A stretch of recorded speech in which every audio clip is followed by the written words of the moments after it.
Good afternoon, everyone. My name is Jackson Francis. I'm a student at UVM and an organizer with the Party for Socialism and Liberation. On Friday, January 23rd, the people of the Twin Cities organized the first general strike this country has seen in 80 years. The very next day, Border Patrol agents brutally beat and murdered VA nurse Alex Preddy. In response to this, Black and Somali student organizations at the University of Minnesota have put out a call for a nationwide shutdown on Friday, January 30th. No work, no school, no shopping, no business as usual.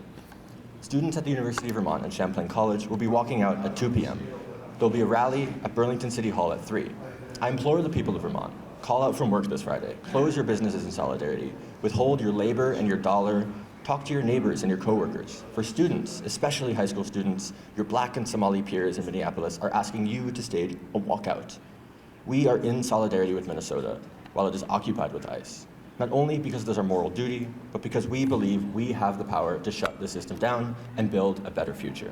You have the power. Please do not forfeit it. Now, I'd like to introduce our speakers, elected officials from the Progressive Party and Green Mountain Democratic Socialists of America, who have always stood with our migrant siblings against ICE. First, we're going to hear from Kate Logan, state representative from Chittenden 16 and the leader of the House Progressive Caucus. Thanks so much.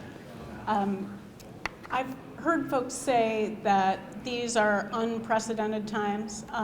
I think that our Black and brown communities throughout the country and poor communities throughout the country would disagree that this is unprecedented. This police violence from the state has long been used to control our communities, but this is an expansion on a large scale as a federal strategy for silencing political opposition and for scaring us into submission. All of us. As a democratic socialist, I'm proud to be part of a movement that has always called for the abolition of ICE. We certainly, as legislators as well as policymakers here in Vermont, we stand with the people of Minnesota. We stand with the people in every state that have been impacted so far by this expansion of state power. We stand with those who have been kidnapped by ICE here in our own state. We stand with Maine as they start to experience this expansion of ICE's power, and then we personally are part of preparing our communities for when ICE comes back with an expanded mandate to remove Black and brown immigrants from our communities and to scare us all into silence. We won't be silent. We will continue to organize across the country in solidarity with each other, building larger and larger movement to oppose the fascist policies of our federal government. And I urge you to get involved somehow at the local level, because this is going to take a level of community organization that none of us have experienced in our lives to defend our communities from this kind of fascist power. I will say that there seems to be somewhat of a bipartisan movement building in DC to put the brakes on the Department of Homeland Security. So I would also urge you to call our senators, who we already know are supportive, but they need to hear from us, and let them know that you want them to vote no on the Department of Homeland Security's budget. It will shut the government down if we can't get a budget passed by the end of this month. And one of the pieces of leverage that we have is to get our senators to vote no on the DHS budget and to demand amendments to that budget before it can pass.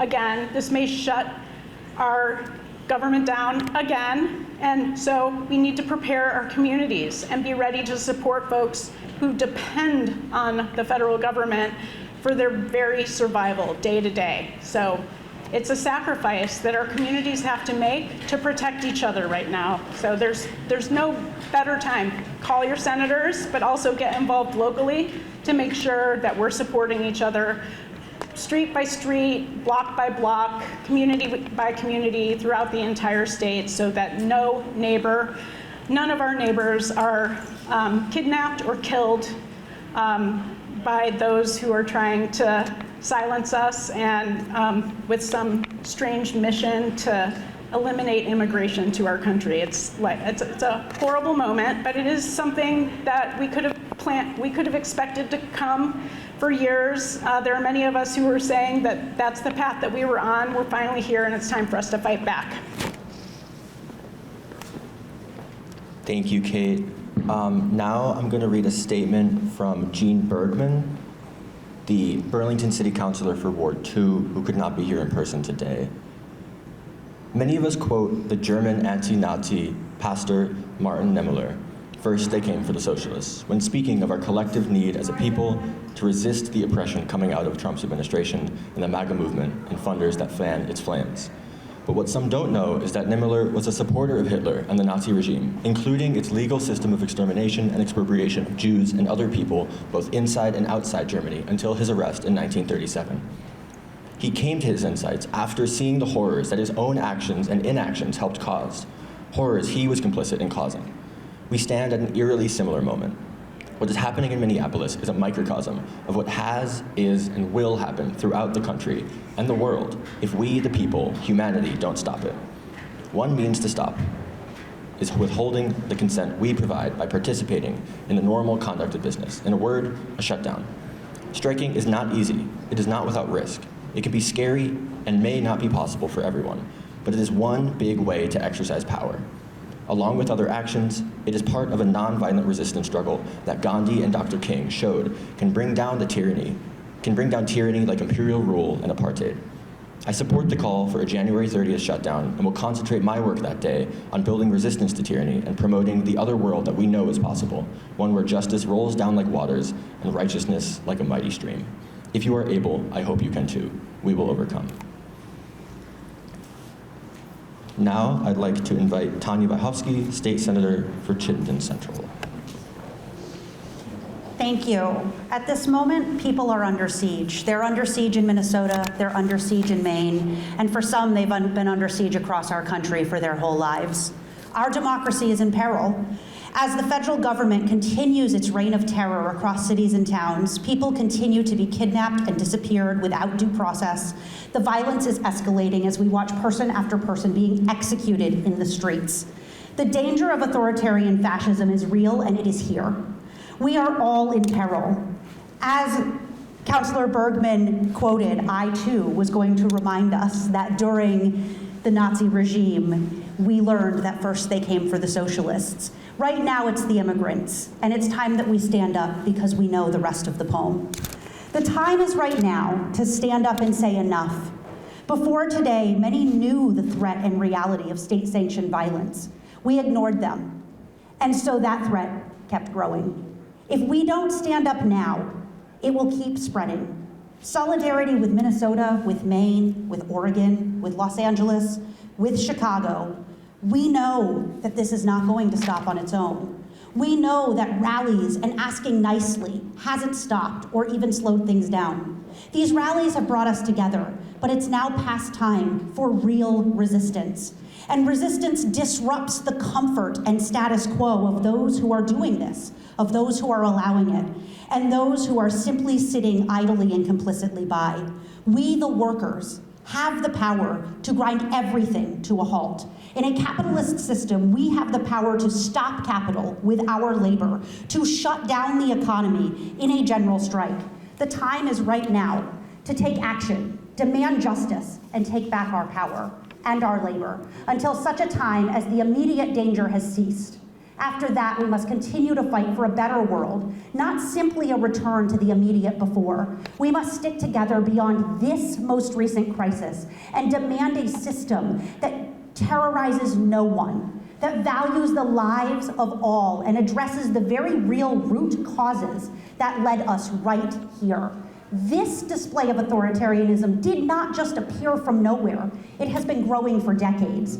And when this crisis passes, that danger is not over.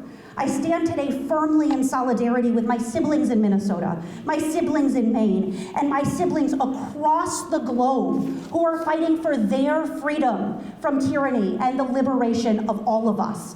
I will stand in solidarity until such time as we are all free from oppression, because my liberation is now and forever has been bound up with the liberty of all. Never has that been more in our faces, and never has it been more important to show up, to stand in solidarity, and to say enough. Thank you. Thank you so much, Tanya. Finally, I'd like to read a statement from Thelma Gomez, one of the leaders of migrant justice, who also could not be here today. Our community is under attack. The repression that we've all been seeing in the news is horrible, but it's not something new or far away. Here in Vermont, we've seen a drastic increase in immigration detentions and family separations over the last year. And we've seen the power of a community united to not only defend our collective human rights as we free detained community members like Haley and Nacho, but also to continue to win new protections, such as access to housing and higher education. The murders of Renee Good and Alex Preddy are tragedies. What ICE and Border Patrol agents did, and what all federal immigration officers do every day, is a continuation of a centuries-long pattern of violent and racist oppression that immigrants and people of color know all too well. If that's what officers are doing on camera in front of witnesses, I can't imagine what's going on behind closed doors in detention centers. We must not forget that Renee and Alex are just 2 of at least 9 people killed by federal immigration officers in 26 alone. Keith Porter, a black man, was murdered by an off-duty ICE officer in Los Angeles while celebrating the New Year. Gerardo Lunes Campos, a 55-year-old Cuban immigrant, was murdered by guards in an ICE detention center in Texas. Victor Manuel Diaz, a Nicaraguan immigrant, died in an ICE detention center in Texas. Paredi La, a Cambodian immigrant, died in ICE custody due to medical neglect. Luis Beltran Yanes Cruz, a Honduran immigrant, died in ICE custody due to medical neglect. Eber Sanchez Dominguez, a Mexican immigrant, died by apparent suicide in immigration detention. Luis Gustavo Nunes Caceres, a Honduran immigrant, died in ICE detention due to medical neglect. We cannot forget the names or faces or families of any of those murdered by immigration enforcement and the violence that they inflict upon us. We must continue to fight to free our communities and our streets of ICE and Border Patrol. We're proud to stand in solidarity with our immigrant community and all those who are fighting in Minneapolis and around the country for our collective liberation. De norte a sur, de este a oeste, estaremos en huelga. Si se puede. Thank you for saying their names. Thank you. That's all we have today. Thank you so much to the press for coming out to cover these important remarks from our speakers. This shutdown will not be the end, but it's an important step in the struggle against racism and supremacy. I hope to see you in the streets on Friday, and like Kate said, to get organized. Thank you.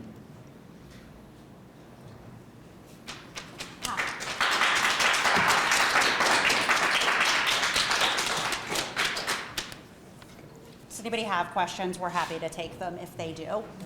It's a great point. It's my first press conference. It's okay. It's not my first press conference. I'm wondering, what you made of the governor's statement. I know our congressional delegation has also been outspoken about this. I mean, just what have you made from the comments of some of our other elected leaders, and in your opinion, has it gone far enough? I am thankful for the continued support and continued advocacy from our federal delegation. I know that both Senator Sanders and Senator Welch have made a commitment to vote not to move the budget forward with the current funding for ICE and DHS in it, and I appreciate their action. And I appreciate the governor naming that this is in fact enough, and I hope that his words will be followed with action to support the legislation that is moving through this building to do everything we can within our power to protect people in Vermont.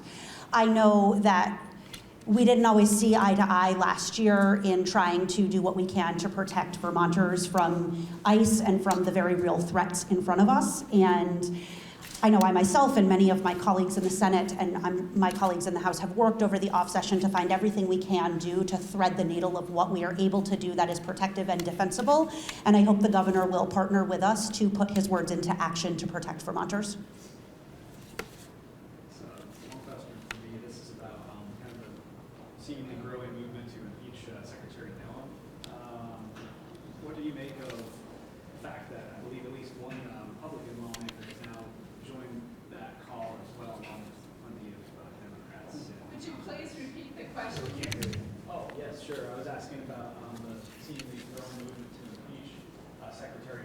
down in DC, and that a Republican lawmaker, their name is escaping me, has joined that call.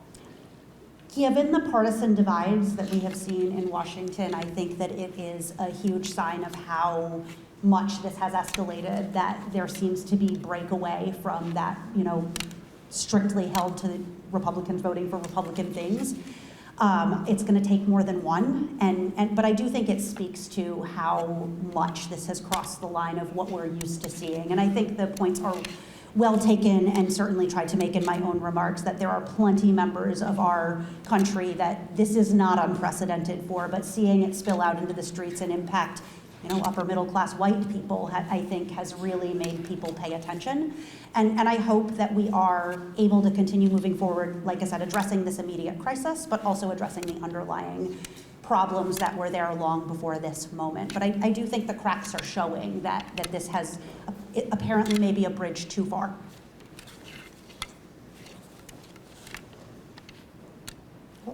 If there's no other questions, thanks for being here, and happy to talk to anyone at any point.